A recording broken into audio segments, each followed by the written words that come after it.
कांग्रेस ने केरल में अपने नए सीएम का ऐलान कर दिया है। पार्टी आला कमान ने कांग्रेस नेता वीडी सतीशन को विधायक दल का नेता चुना और इसी के साथ केसी वेणुगोपाल के नाम की सारी अटकलें खत्म हो गई। सीएम बनते ही वीडी सतीशन के परिवार और कांग्रेस दफ्तर में जश्न का माहौल देखने को मिला। The Congress Legislature Party had met in Thiruvananthapuram on May 7th, 2026 and had unanimously resolved to authorize the Congress President to appoint the new leader of the CLP in the state of Kerala. Accordingly, the Congress President has held extensive discussions with the chairperson of the Congress Parliamentary Party, leader of the opposition in the Lok Sabha, the AICC observers who had met with the newly elected MLAs on May 7th, 2026, and many other leaders from the state, including MPs, former PCC presidents, have also been consulted. Based on all these discussions, it has been decided that Shri V.D. Satishan be appointed as the leader of the CLP. Thank you so much.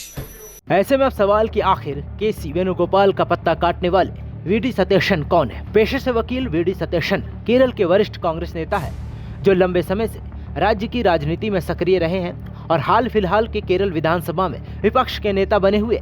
वो परवूर विधानसभा क्षेत्र से कई बार जीत चुके हैं और party संगठन में भी जिम्मेदार पदों पर काम कर चुके हैं। छात्र राजनीति में सक्रिय होकर उन्होंने राजनीतिक करियर की नींव रखी। वर्तमान दौर में सतीशन को यूडीएफ कांग्रेस के सफल रणनीतिकार के रूप में देखा जाता है। हाल की विधानसभा चुनाव जीत में उनकी भूमिका चुनावी रणनीति और गठबंधन समन्वय को काफी अहम माना गया है, जिस वजह से वक्त वक्त पर उनके नाम को मुख्यमंत्री पद के संभावित दावेदारों में भी जोड़ा जा रहा था। 1964 में कोच्चि के बाद नेतूर में जन्मे वीडी सतीशन की राजनीति दिल्ली के पावर गलियारों से नहीं बल्कि केरल की जमीन से शुरू हुई। उन्होंने केरल छात्र संघ KSU से अपनी राजनीतिक सफर की शुरुआत की। पेशे से वकील और समाज सेवक सतीशन ने धीरे धीरे यूथ कांग्रेस और फिर मुख्य धारा की राजनीति में अपनी पहचान बनाई। सतीशन 2001 से लगातार परावूर निर्वाचन क्षेत्र का प्रतिनिधित्व कर रहे हैं। वे सदन में अपनी तार्किक और आक्रामक शैली के लिए जाने जाते हैं। सतीशन ने न केवल कांग्रेस के दिग्गज नेता केसी वेणुगोपाल को पीछे छोड़ा बल्कि पिनरई विजयन के अजय माने जाने वाले वामपंथी किले को ढहाने में असली सूत्रधार की भूमिका निभाई। आपको बता दें कि कांग्रेस का ये फैसला काफी अहम है क्योंकि मुख्यमंत्री बनने की रेस में राहुल गांधी के सबसे करीबी नेता केसी वेणुगोपाल भी थे। इस मामले में तिरुवनंतपुरम से लेकर दिल्ली तक बैठकों का लंबा दौर चला और उसके बाद यह फैसला हो सका। तिरुवनंतपुरम में बीते सप्ताह विधायकों की मीटिंग लेने अजय माकन और मुकुल वासनिक पहुंचे थे।